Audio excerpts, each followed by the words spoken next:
Jerome Bruner's theory of development is based on the assumption that we learn best when we go from concrete to abstract in a three-step process. First comes hands-on action, then learning with images, and finally, students transform what they've learned into language. Throughout the experience, we constantly revisit previously learned topics, while teachers provide carefully structured guidance along the way. And it seems to work. In the 1980s, the Singaporean government decided to stop importing foreign textbooks and, instead, build the world's best maths curriculum from scratch. Since that time, Singaporeans study fewer concepts with greater detail, following Bruner's guideline. Before we learn how well this worked out, let's go through each step of the theory with an example. First, we learn through inactive representation.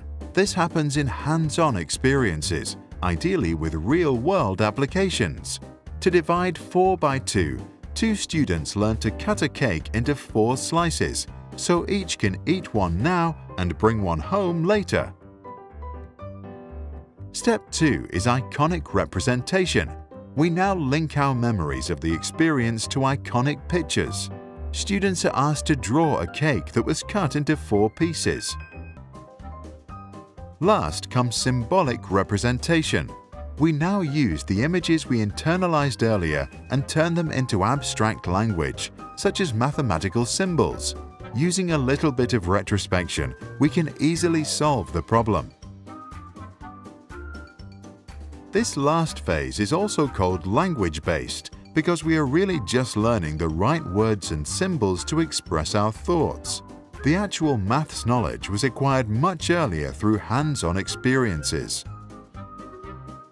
Bruner, therefore, advocated for the use of spiral curriculum with continuous repetition of the same fundamental ideas. The curriculum is comprised of 3 characteristics. Students revisit the same topic at regular intervals. The complexity of the topic increases with each revisit. The new learning has a relationship with previous learning. Teachers also use scaffolding, a term coined by Bruner.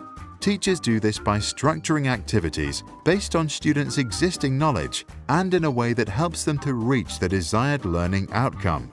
The teacher first demonstrates the process as the student watches. Then the teacher lets the student have a go, steps back, and offers support and feedback when needed. Today, by the way, Singapore's 4th and 8th graders are the world's best in both mathematics and science, and Singapore's maths curriculum is copied by educators from around the world. Jerome Bruner was born blind in New York City in 1915. At age 2, modern medicine restored his vision. Later, he returned the favor by becoming a pioneer in cognitive development.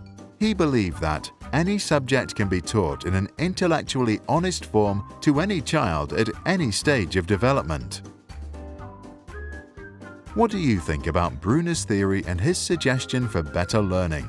Is this how you learn in your studies? If not, what is one subject that you think could be made more understandable by following his ideas?